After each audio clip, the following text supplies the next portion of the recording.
Welcome to the Find Your Leadership Confidence podcast with Vicki Nedling. You are about to discover impactful lessons that help you grow as an individual, grow your confidence, and find the positive and good within you, so you powerfully and authentically become the best version of yourself. Be sure you visit our website at www.findyourleadershipconfidence.com. While you're there, subscribe to us via your favorite network. Now tune in, get ready, and enjoy the journey of emerging as a leader of exception in the 21st century. Welcome, everyone, to the Find Your Leadership Confidence podcast. I'm your host, Vicki Nedling, coming to you again from Roswell, Georgia. The goal of this podcast is to bring topics and guests that will empower you to grow as a confident leader and take your business or your life to the next level. Today, I am very pleased to have as my guest, Tania Luna. And let me tell you about Tania. Tania is the co-founder of LifeLabs Learning. Try to say that a few times. Author of the Leader Lab and co-host of the podcast Talk Psych to Me. She is a researcher, educator, advisor to alt protein, which I'm going to have to find out more about that, startups. In my mind, I think I know what it is, but we'll find out. And partner at Columbia University's eLab, an accelerator for entrepreneurs who increase equity and access in education. So she has her company, LifeLab Learning, LifeLabs with an S, Learning. And that company has helped 350,000 people at some of the world's most influential companies, including TED, as in TED Talks, Yelp, Tinder, Slack, Reddit, JetBlue, and 2,000 plus others. She's become more confident, more competent, and compassionate as a leader, and that is what she teaches you in her e-learning labs. She has this podcast that we mentioned, this Talk Psych to Me. I love that. I'm glad that your first reaction is to laugh. That's a good sign. Yes, because it blends humor and psychology, which always should go together to help people get better at being people. Our title for today's episode is How is Your Leadership Changing Post-Pandemic? And it has changed, if you hadn't noticed. Please join me in welcoming Tania Luna. Hey, Tania. Thank you so much. Hearing that description of who I am makes me realize I probably need to summarize myself better. Basically, I just want to make life better for people and animals, and I apply psychology and research to do that. Bottom line. Yeah. Bottom line. So we always start with an easy first question, which is, where do you call home? Oh. And that's not a psychology easy for you question. To say, yeah. That's not a psychology question. I have had people contemplate what the concept of home was. Yeah, you're giving me a minor existential crisis. Where do you live? So we actually just recently moved to a town called Bangor, Pennsylvania, which is... Oh, yay. You know it? Even people... Oh, you're from Pittsburgh. Even people in Bangor are like, why are you here? How did you get here? But our closest neighbors are horses. And, I'm from Ukraine originally. I spent the most of my growing up in New York City. So this is very different. I live with my husband and a bunch of rescue pigs and goats and dogs and a cat. So this is where home is now.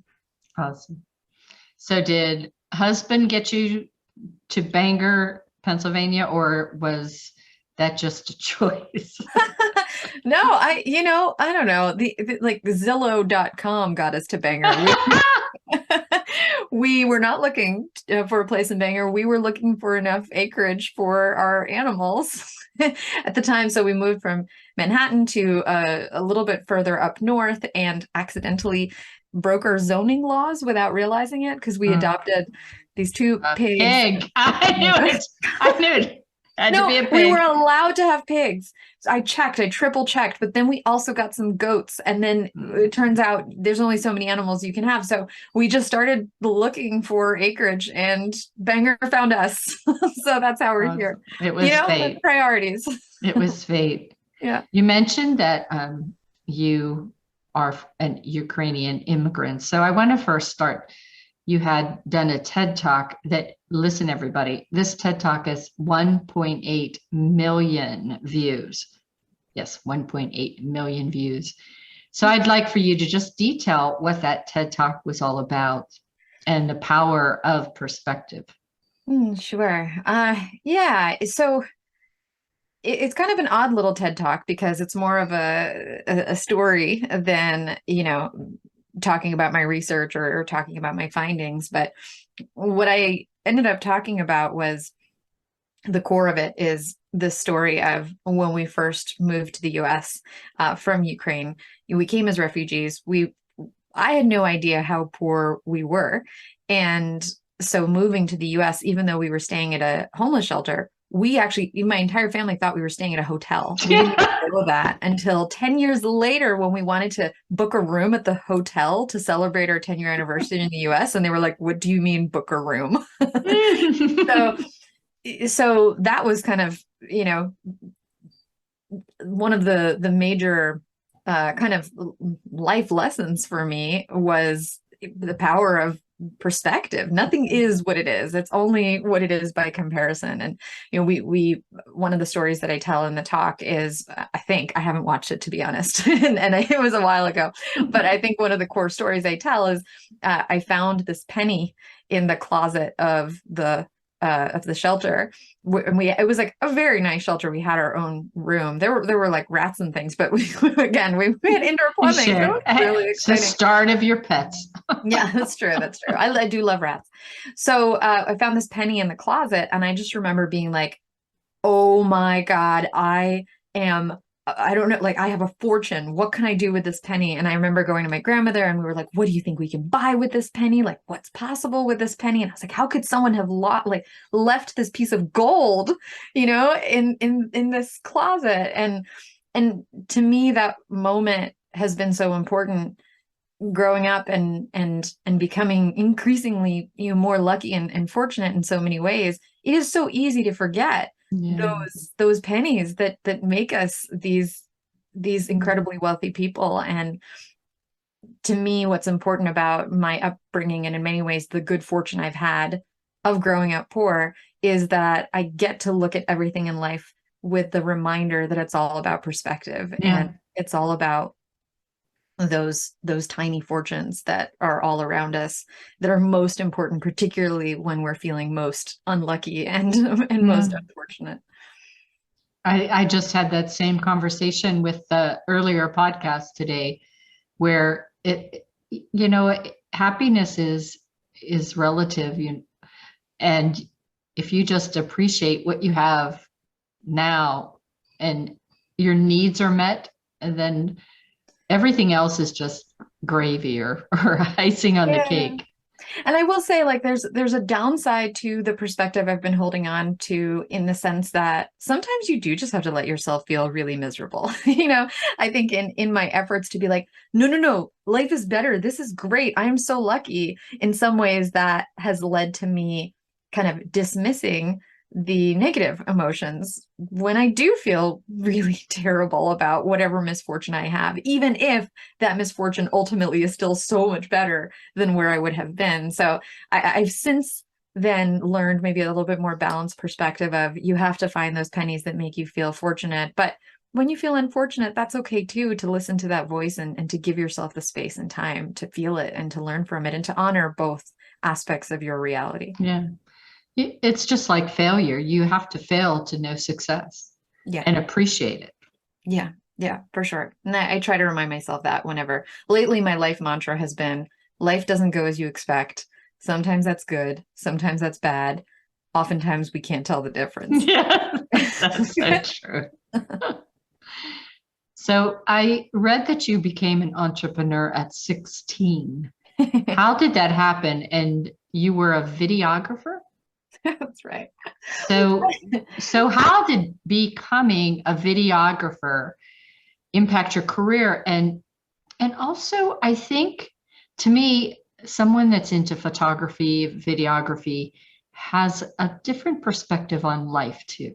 Like Ooh. how you look at things. And I know I'm going into the psychology piece, but I'd like to venture in that. So first, let's just talk about how it impacted your career. Yeah, for sure. I would say, I don't know. I did start random little side businesses even before that. This is my first like well-paying gig. It got me through college. I paid for college through, Awesome. this job that I had when I was 16. So I was in the advertising club of my college, High school. of my high school. Oh my God, right. It was my high school. I was the advertising club, which was a strange club to be a part of, but it pumped me up. I was like, I am going to go into advertising. This is what I want to do in my life. It is so exciting to be able to tell that story that's going to be compelling to people.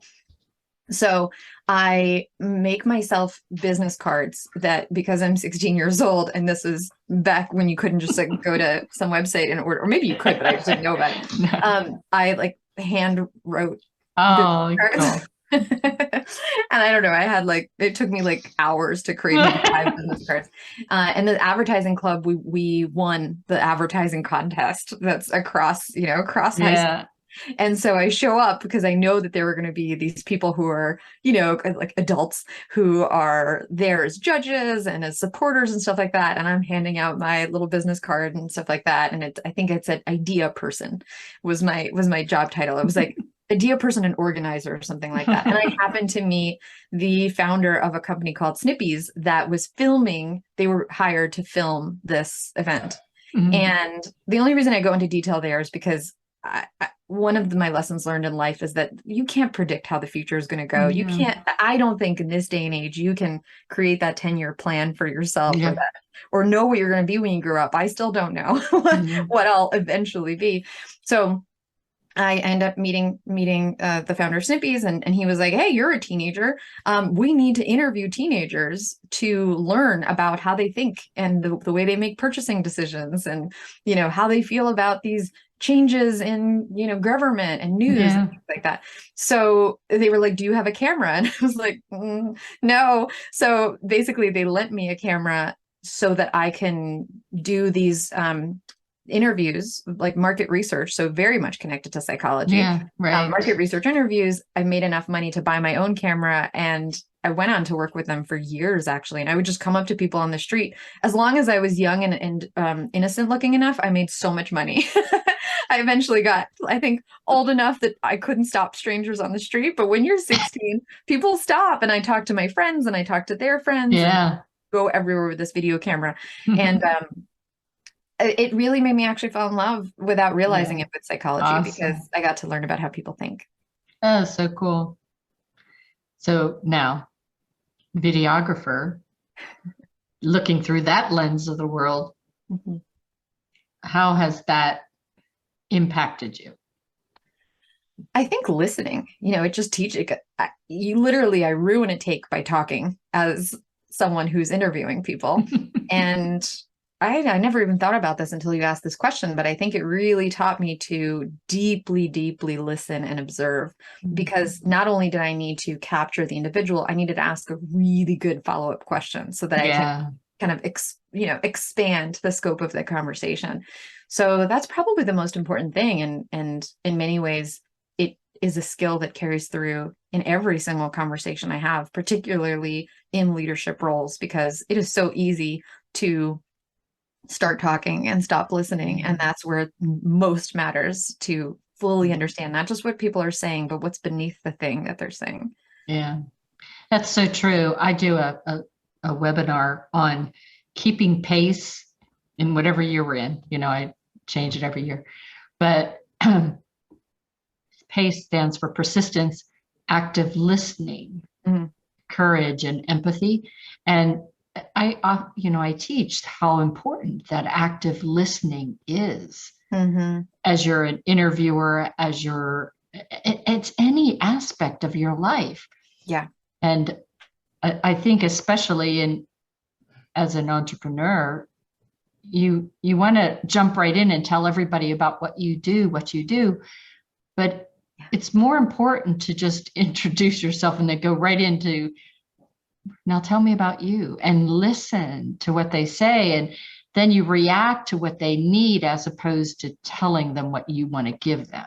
Yes, 100%. Because it's not about what you want to say, it's about what they need to hear. And if you ask those questions, if you're really listening, then you're saying something worth hearing in the first place. This is such a sad reality, actually.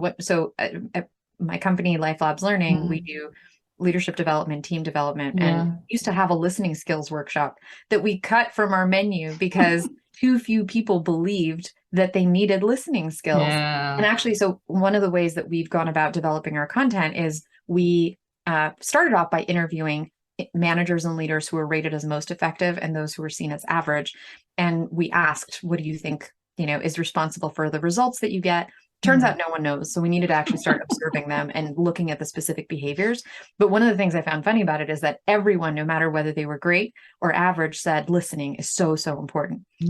I'm a great listener. But if you ask their teams, hey, is this person a great listener? There's no correlation between whether most people think they're great listeners and whether other people perceive them to be great listeners. It's like a wildly undervalued skill because we think it's just not talking, but it's so much more than that. What I find I'm all about lifelong learning. And I find that skill is one that you never really truly achieve greatness in. I think it's just something that you have to keep on honing, especially because you're talking to so many different people, and what they're saying, you have to listen to really the words behind the the words behind the words. Right. Yeah. And then asking more questions. Yeah. And just when I think I'm really, really good at it and I get cocky, I screw it up. So I know. I just screw it. Like my husband, I've been married over a decade. You would think by now I would be really phenomenal. I teach listening skills. I study listening skills. Don't get me wrong. I think I'm getting better. But if you ask him, he'll be like, oh, I don't know. He was talking and he was upset about something. And I could have just listened, but I went into problem solving mode because I care, because it's painful to see someone suffering when you think you have a solution. And so even with the best intentions, we forget to listen when really that we can't help until we fully understand, and B, even more importantly, until the person feels fully understood. Right. And I think that's where a lot of managers, and sadly, a lot of people that are in management now are new. They don't have mentors or anything yet to help them. And so your quickest thing is, I don't have time to listen. I'm just going to tell you how to fix it. Yeah. And that is not a great way to really grow your team. Yeah. It's sort of, you're picking the short-term fix. Right. Over the long-term improvement. And the problem with that, this is often in our field referred to as management debt. You're sort of, you're doing this thing that's going to cost you less in the moment, right? It's like you're just paying off the minimum interest on your credit card balance, but that debt is going to grow with interest. So every conversation you have where someone doesn't feel heard, where someone doesn't feel respected, where someone doesn't feel included, where someone doesn't feel understood, that piles up and piles up and piles up, and doesn't even have to pile up that long. It's exponential. And within weeks, months, you're seeing erosion of trust, of productivity, of the person's willingness to stay in the workplace. And even if they do stay, do you really want them to stay if the relationship is so ruptured? So I try to think about it that way. Like, don't pay off the minimum credit card balance if you can just afford even a little bit more. A lot of what we teach is not about getting it perfect. It's about asking one or two additional questions, really high impact questions. So it's not like I have to spend hours and hours in this sort of leadership skills mode, but quality can trump the quantity, and then for you sure. don't have the cleanup later on. And you're really giving life lessons. You're leading by example.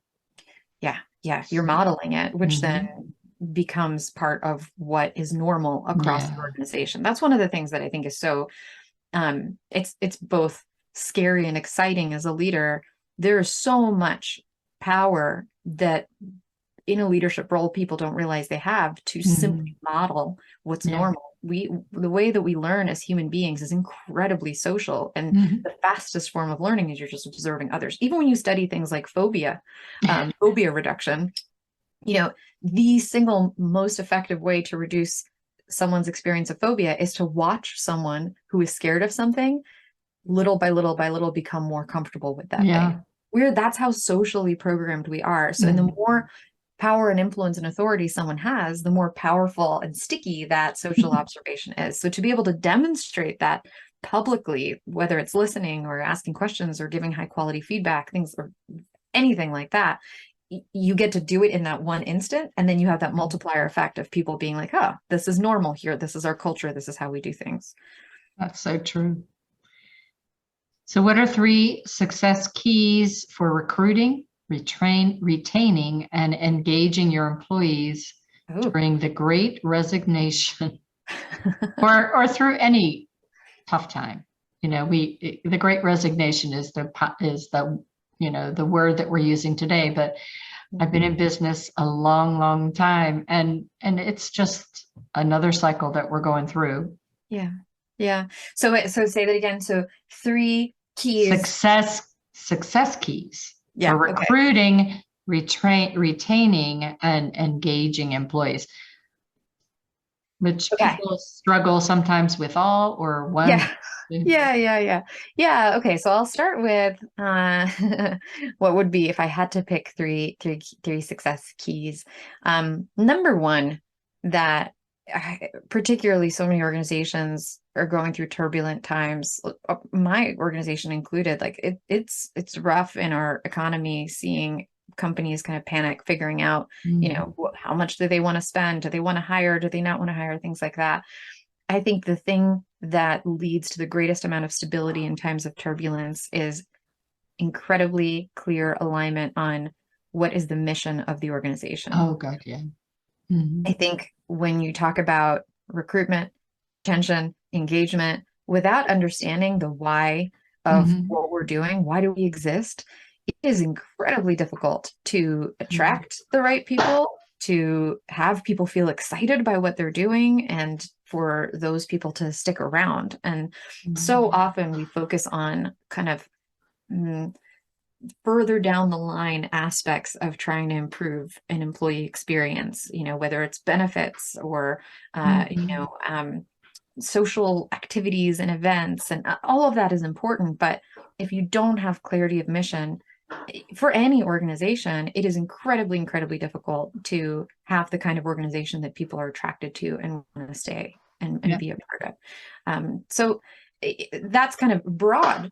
And then I would say the micro level behavior that leaders can develop to get good at making mission front and center is at LifeLabs Learning, we call it the link up skill. And the link up is this tiny habit of just, no matter what you say, linking it up to why that thing matters. So, that a macro version of that could be, here are objectives for the year, and here's how they link up to our company mission. A micro version of that could be, hey, I'm giving you this feedback, and here's why. Here's the impact of this behavior that I'm pointing out, whatever it is. So broad, what's the organizational mission? But micro, what is the purpose or what is the why behind anything you're asking or anything you're doing? So I'll pause at that one key just to get your reaction to it, and then I'll think up some other keys. So I think that's so true, because you really have to understand the why. And I know whenever I was supervising or managing folks, I always tried to learn what their job was so that I could help them understand why and how it related back to the mission. When you know that, it's important. And I think sometimes when we do orientation with folks, we give them their badges and their passwords and things, but we don't really explain to them, what their role is and how it impacts the bottom line.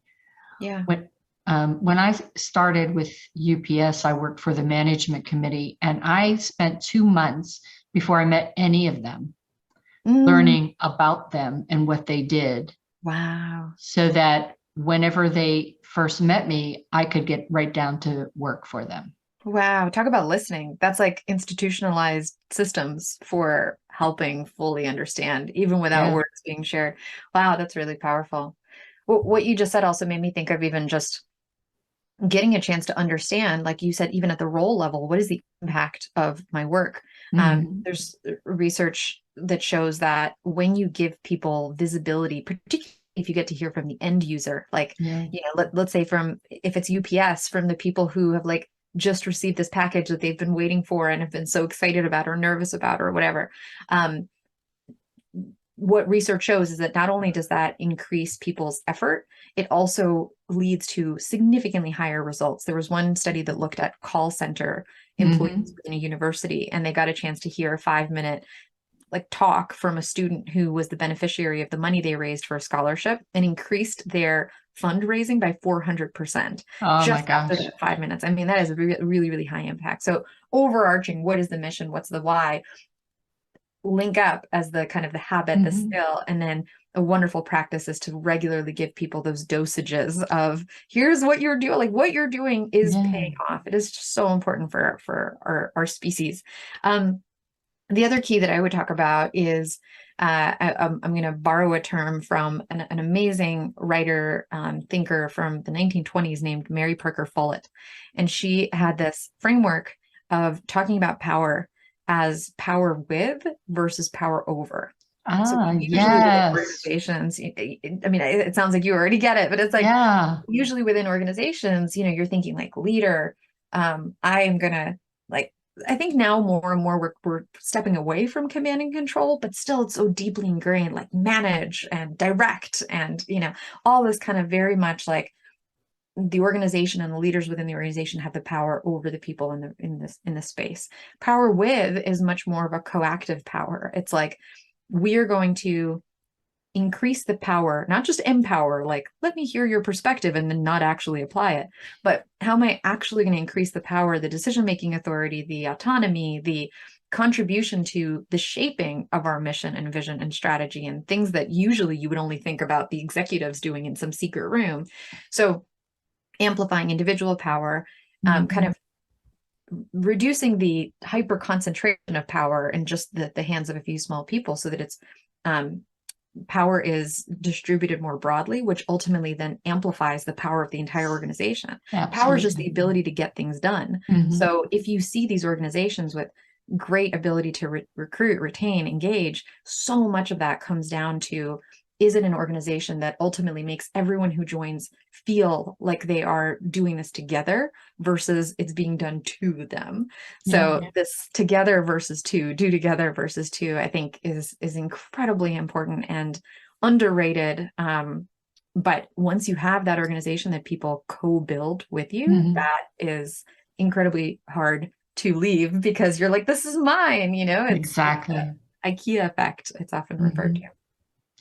So being the collaborator and the contributor, as opposed to just a cog in the wheel. Yeah, absolutely. Yeah, absolutely. And then I would say number 3 is it's got to be about learning and making learning front and center. Obviously, I'm super biased. I have a company that literally has the word learning in it, LifeLabs Learning.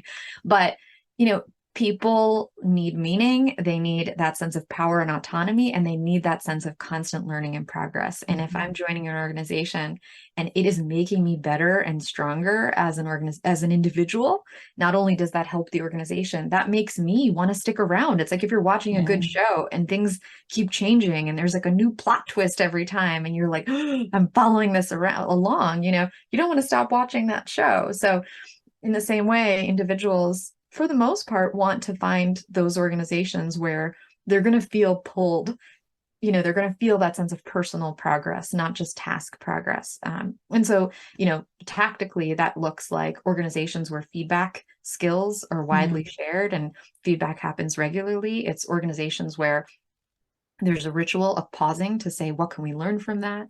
Organizations where there's investment in individual skill building versus just executing their skills. Ideally, as a member of this organization, you feel like amplified and uplifted in your capacity every single month, every single year, which then benefits the organization so much because you have individuals who are growing alongside with you and can achieve these amazing things because of the investment that you made. So Sure. I would say mission, sharing power, and creating a learning organization. And when we talk about the change in post-pandemic, there's a lot of rebuilding going on, from people to, revenue and all. And I think, sadly, something that we need the most is still something that is often not thought of as you're rebuilding, and that's the training and the learning. But it's so needed. Join me on my soapbox. Yes, it is just so needed. And, that's one of the reasons why I came out of retirement to do stuff like this, is because you have to have sources somewhere. And I think a lot of businesses, corporations thought, well, it's up to you to get that education, that self-development. Right. But if you want to have a movement, if you will, I think it has to come from the corporate, and they need to demonstrate how much they value and benefit that new skill that you're learning and you're actually getting to become an expert in. Absolutely. And I think there's a both a I think there's kind of two bangs for your buck, so to speak. One is, if as an organization I am investing in learning, I am showing care and investment in the individual. And then two, I'm actually getting skills within my workforce that is going to, lead to agility and resilience and the ability to innovate and produce amazing things. And I think that, unfortunately, especially when it comes to leadership skills, team skills, inclusion skills, things that seem so human, they seem so natural. And so often I think what organizations do is they go, people will learn, they'll figure it out. Like, they'll learn on the job, they'll learn through experience. Well, that would be great. But the reality is that experience is a very mean teacher. It's a mean and confusing teacher, because the stakes are very high. People burning out, people not being able to fulfill the purpose of their role, people feeling hurt, all this kind of stuff. A, the stakes are high, and B, experience is confusing. Like, someone quits, I can't tell. It's not like stubbing your toe and you're like, oh, I will not walk into this table again, or I will not touch this hot stove again. The feedback isn't there. So if someone's leaving you, you don't know what you did 3 months ago to cause that. So I think we just really have to professionalize our approach and create more sense of urgency around these skills that, were considered nice to have, that we're increasingly seeing, especially since the pandemic, are just non-negotiable. If you're going to be working with people, you need people skills, in the same way that if you're going to be flying a plane, you need plane flying skills. And that makes a great point. Again, in this time where your companies are scrounging to find people, and it isn't the time to just get a body, the skills, there's skills that you can teach, the software things, but you really want to get that person that has the right mindset and attitude and job, I guess, etiquette to want to work, because right now everybody is working pretty hard. Yeah. And I would say that what you're describing, the right mindset, the desire, the attitude, I think it's a lot less rare than most people think. Oh, I know. I think most people are like, well, where do I get these strange individuals that are motivated and that, have integrity? And it's like, that's actually most people, if you create the conditions for them. That's why in our book that we wrote recently called The Leader Lab, How to Become a Great Manager Faster, one of the things that we really wanted to start with is, what is even a manager today? Because as a manager, ideally, I'm not managing people. No one really wants to be managed, but ideally, I am managing conditions. I'm managing experience around what it's like to be in this work environment. And if I'm managing the person, almost definitely they're not going to want to show up with that zest for results.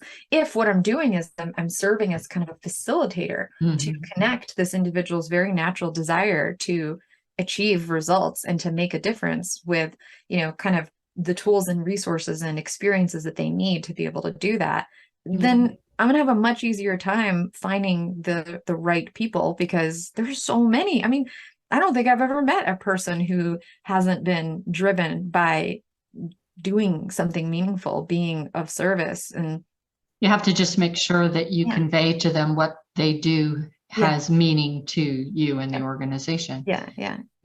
We could probably spend an entire 30 minutes talking about just this one subject. It's an area that I know a lot of folks struggle with, and it's just so important. You can't sit in your office, shut the door.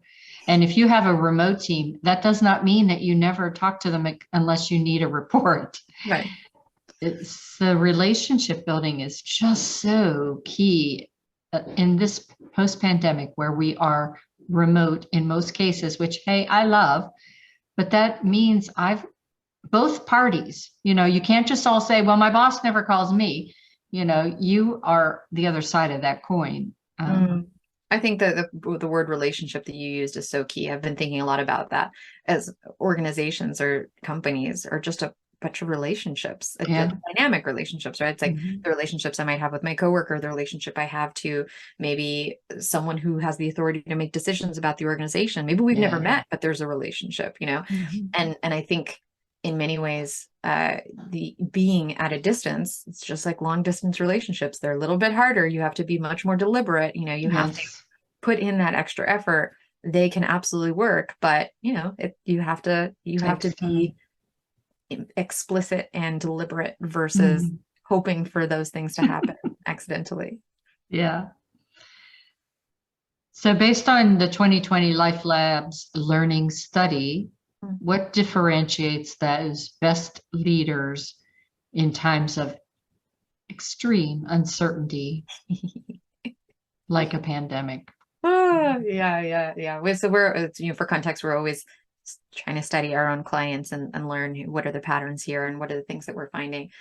One of the most distinct kind of characteristics or behaviors of leaders in times of uncertainty is finding ways to create predictability, even in the midst of chaos. Yeah. And so what we found in the leaders that we studied is often that looked like saying, hey, I'm going to send an update about what's going on every week on Tuesday at 2 p.m. Eastern, like so much specificity, even if that message says, I don't yet have any information to share.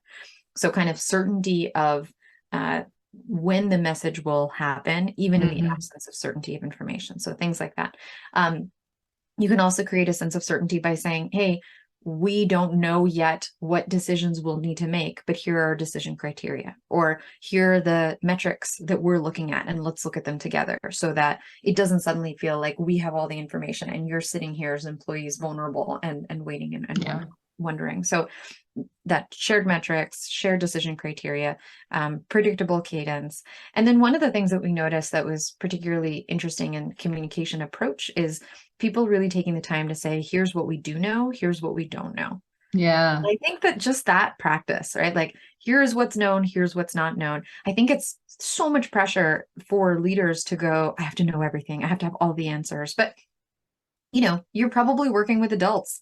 These are people who have grown-up lives and grown-up responsibilities. So often organizations tend to kind of, I think, underestimate the ability of adults to be able to show up, responsibly. And so being able to say these things, we're going to try to figure them out, and we have certain beliefs about them, but we just don't know yet. And, I think just owning, Sorry, I smacked my microphone in my excitement.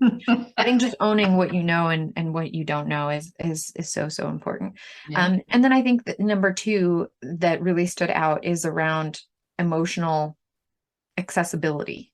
That doesn't mean that, all you're doing is crying in front of everyone and sharing just how miserable you are, but there is so much power in being able to not just talk about the facts, but acknowledge the emotions that are in the space, acknowledge your own emotions, be able to show a variety of emotions, saying things like, here's why I'm feeling really hopeful. And also, I'm feeling really tired. And I recognize that you must be feeling tired too. And we're going through a scary time. And just having what we notice in these leaders is a broader emotional vocabulary.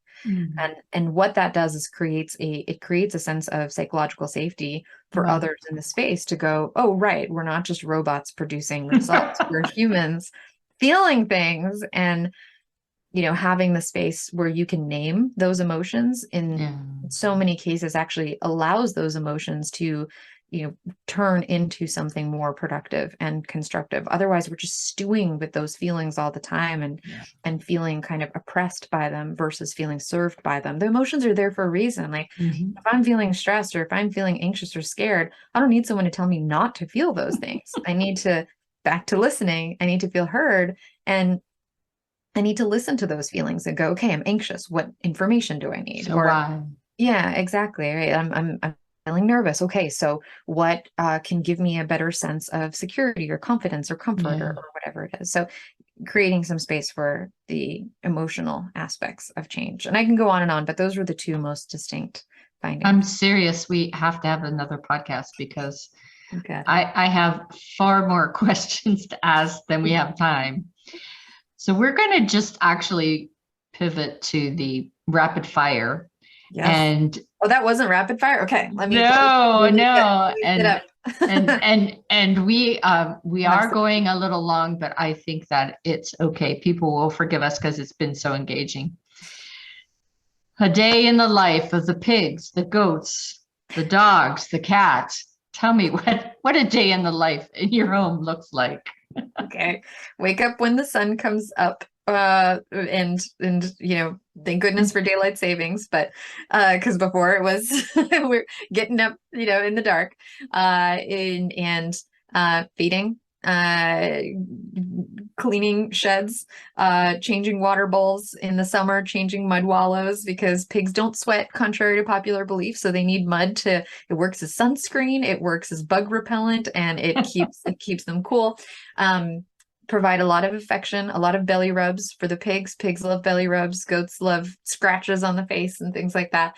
Make humans breakfast, and then at 10 o'clock, all the dogs and goats and pigs, there's a feeding and a walking and all that kind of stuff. And then at 3 o'clock, there's another walking and feeding and all that kind of stuff. And then by the time the sun is down, then everyone's kind of tucked in. The indoor pig, we have outdoor pigs, we have indoor pigs. The indoor pigs, when they get tucked into bed, they get covered with blankets, and we turn on lullabies because they love lullabies. So that's so sweet. I'm trying to keep these answers short, but a lot of feeding, a lot of cleaning, a lot of kind of making sure everyone's going in there. It's like directing traffic, kind of, because there's over 20 of them altogether, and a lot of love, which I think is both ways. It's, man, I don't think I would have gotten through 2020 without all those animals, for sure. Because it's that moment to just the simplicity and beauty of, we don't have to put words to it. We're just communicating and here and present with each other. Unconditional love.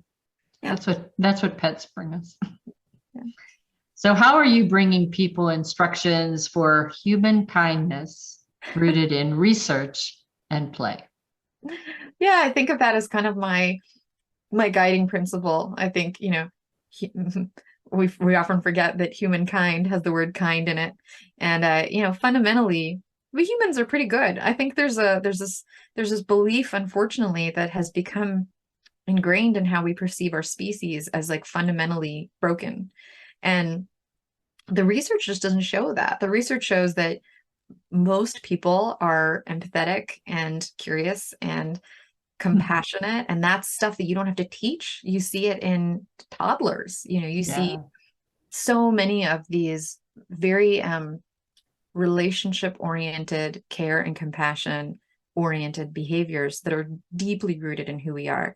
And so much of where our fighting and fear comes from is actually our passion for it's actually empathy based, because I'm caring for my community, and I'm caring for the people or individuals that I feel responsible to. And so I just really believe in changing this narrative about ourselves as this like fundamentally horrible for the planet and horrible for each other, because it doesn't have to be that way. And we haven't been around all that long, so we'll figure it out. But I think a big part of figuring it out is, getting rid of this kind of concept of us as fundamentally flawed and just saying, oh, we're fundamentally adaptive, and we are currently,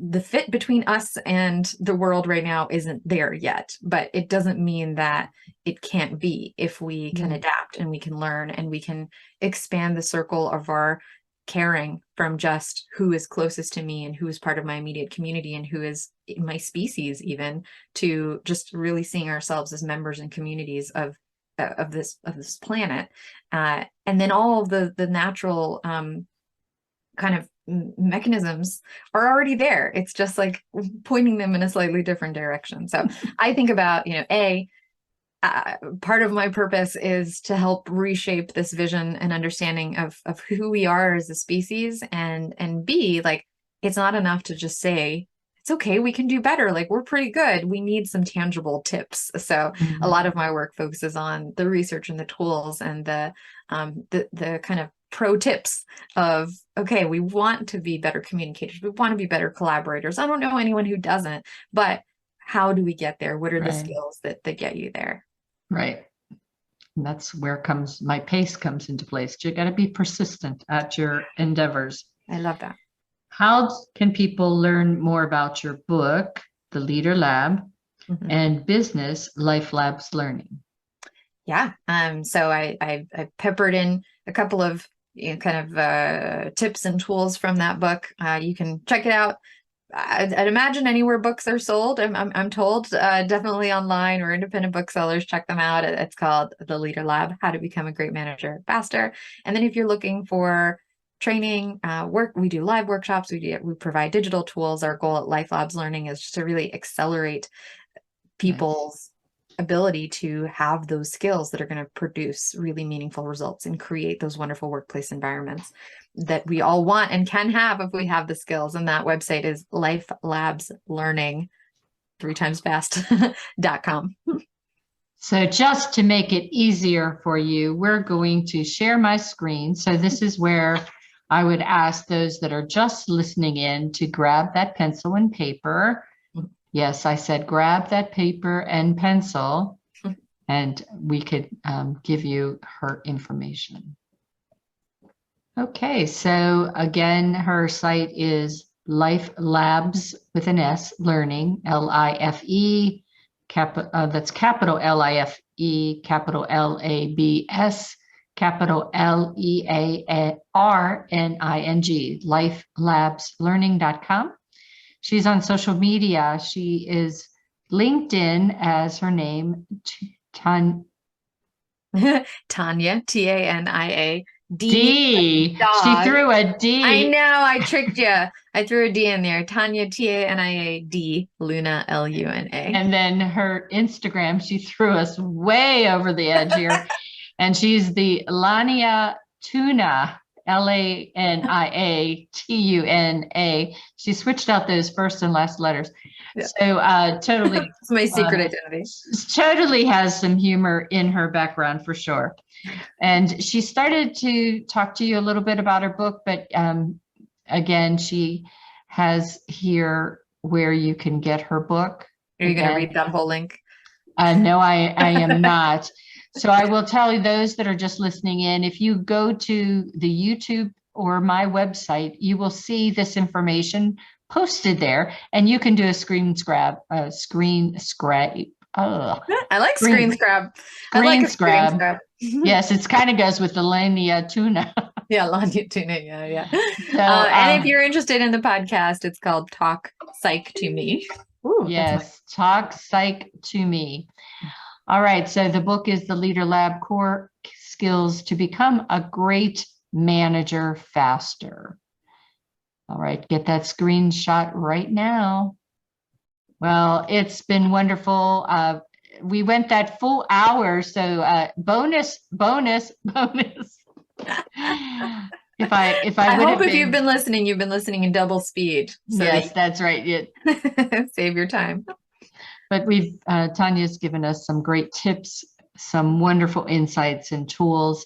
And I encourage you to please go to her website to be able to learn more and to expand your own personal learning so that you can become that manager faster.